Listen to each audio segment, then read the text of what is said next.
Historias y relatos.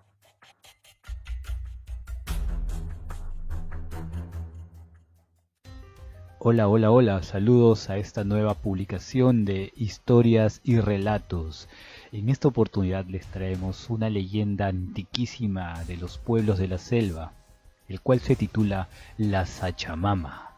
Muchos ya han escuchado hablar acerca de la Yacumama o la Madre del Agua, el cual se refiere a una gran serpiente gigante como una anaconda. Sin embargo, esta leyenda de la Sachamama también se refiere a una serpiente, pero en este caso es una serpiente de tierra, incluso más antigua que la Yacumama. Vamos a apreciar ahora acerca de esta historia contada por los antiguos cazadores de la Amazonía peruana. Algunas historias que describen a la antigua serpiente Sachamama se refieren hasta una serpiente de más de 60 metros. Algunos antiguos registros datan de avistamientos de yacumamas sobre embarcaciones que chocaron con esta mientras flotaban en el río. Incluso la más reciente fue en 1997, donde en Nuevo Tacna, a unos 100 kilómetros de Iquitos, hubo un deslizamiento de más de 500 metros de largo por cerca de 50 de ancho que arrasó incluso árboles. La ruta que dejó este deslizamiento fue extraña, más que solo barro y tierra, parecía como que algo se había arrastrado rumbo al agua. Tal vez esta antigua leyenda de la serpiente gigante que estaba escondida entre el lodo y el barro despertó, pues son escasos los huaicos que ocurren en esa parte de la selva, y menos de estas magnitudes. Bueno, los registros quedan. Esperemos que ninguna de leyenda o mito de aquellos despierten de pronto cerca a las ciudades de la Amazonía. Aquí entonces les dejo con la Sachamama. La Sachamama. La Sachamama, según nos cuentan los lugareños, es una serpiente gigantesca, la cual vive desde hace siglos en las profundidades de la selva, casi siempre en letargo. Ya no necesita esforzarse por cazar, pues la sabiduría en los siglos que tiene de vida le confirió la última enseñanza, el encantamiento o hipnotismo, por parte de unos gigantescos ojos brillantes en el día y en la noche, que hacen que cualquier criatura viva que pase enfrente de él caiga en su encantamiento y voluntariamente ingrese a la oscuridad de sus fauces, que siempre están abiertas. Es así que desde hace muchos años, en los pueblos de la selva, la caza es una actividad común en que hombres experimentados ingresan a las profundidades de la selva en busca de presas, como venados, chanchos salvajes, entre otros. Es así que uno de estos cazadores que se adentró en la jungla no había tenido mucha suerte con las presas, cuando había pasado más de una semana desde que eligió su lugar de caza. Descontento por su suerte, ingresó aún más en la selva, y es aquí que el caótico clima de la selva se quiebra y comienza a llover. Armado con escopeta y machete, comienza a buscar refugio entre los árboles y en la oscuridad. Aquí es donde encuentra un árbol viejo, caído, de gran tamaño, cubierto de musgo que atraviesa de palmo a palmo su ruta. La experiencia del cazador le hizo saber que era el lugar perfecto para levantar un tambo o choza temporal hecha de ramas y hojas anchas para protegerse de la precipitación, que ya era todo un aguacero. Para esto usó el lado del tronco como pared y armó el resto del tambo, cuidando de dejar suficiente espacio para su equipo, al igual que una fogata. Cuando terminó el lugar provisional, acomodó todo y clavó el machete en el árbol caído. Pero justo en este momento, un inesperado temblor remeció la selva completa, desarmando el tambo, haciendo que todo caiga al suelo, al igual que el machete. Así pasó toda la noche volviendo a armar el refugio, hasta que en el amanecer el clima cambió y le permitió descansar. Para esto prendió una fogata que le ayudaría a calentarse y preparar sus raciones, que ya en este momento le eran escasas. La fogata agarró calor y calentó las piedras que la rodeaban, al igual que al tronco. Por un momento el cazador se encontró disfrutando de la calidez, cuando un nuevo temblor sacudió la selva. Destruyó lo poco que había levantado del tambo y levantó suficiente fango mientras se movió el tronco apagando el fuego.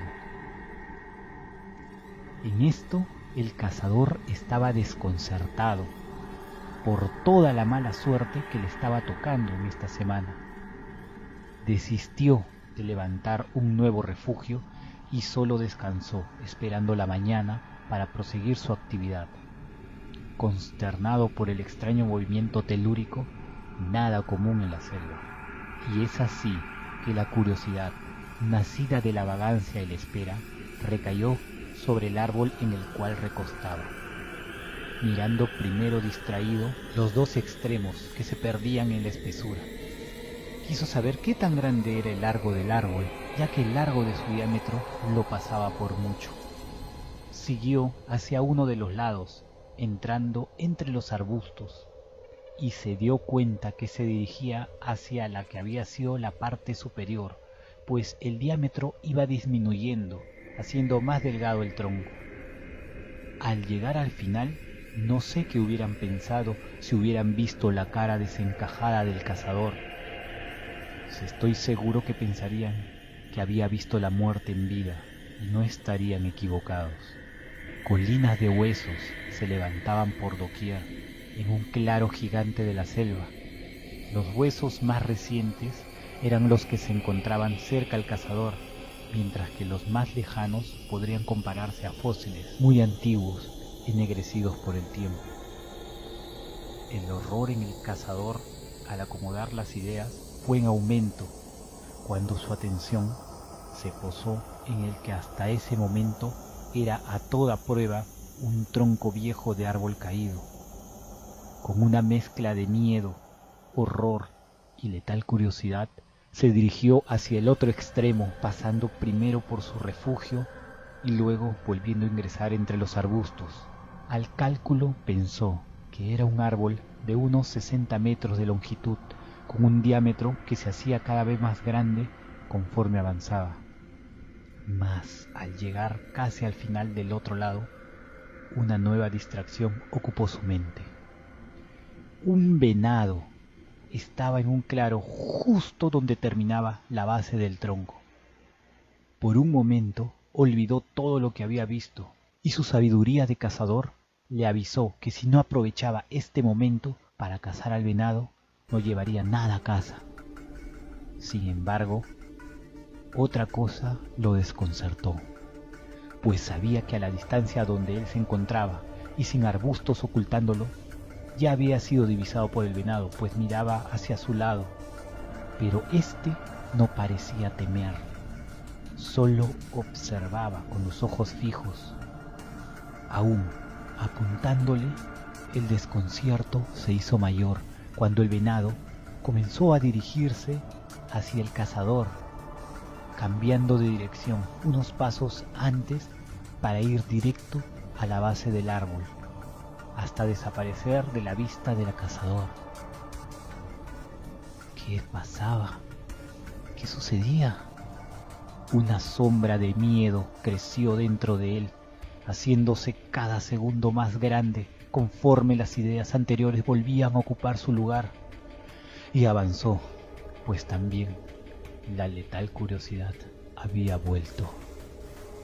En solo un segundo supo que de cualquier lugar en el mundo, justo en ese momento, se encontraba en el peor, pues reconoció una gigantesca cabeza de serpiente con las fauces abiertas, unos ojos que soltaban un brillo frío, unos cuernos pequeños para su cabeza sobre los ojos que, según los conocedores, les crece a algunas serpientes cuando alcanzan la vejez, haciendo que la vista se vuelva irreal y demoníaca, siempre mirando hacia el claro, atrayendo a cuanto ser cruce y alimentándose así por siglos. El cazador se dio cuenta que unos pasos más lo hubieran convertido en poco tiempo en una pila de huesos al otro lado del lugar. Solo retrocedió y en estado de shock se dirigió a su refugio, cogió sus cosas y caminando como un autómata, se dirigió en ruta hacia su pueblo, mientras comprendió que la suerte sí estuvo de su lado 3 veces ese día. Primero, cuando clavó el machete, esta gran serpiente que se conoce como la Sachamama se movió por el dolor, pues el machete atravesó al parecer su gruesa piel, pero el cazador no fijó el aviso. Su segundo momento de suerte fue el fuego, cuando molestó al costado de la serpiente y tampoco aquí se dio cuenta de este aviso. El último fue el venado, que justo por pura suerte estuvo presente antes que el cazador se dirigiera a la vista de la Sachamama. Él mismo, cuando se recuperó, relató el cuento a los lugareños, el cual se sumó a otros más que también habían tenido la misma suerte, para vivir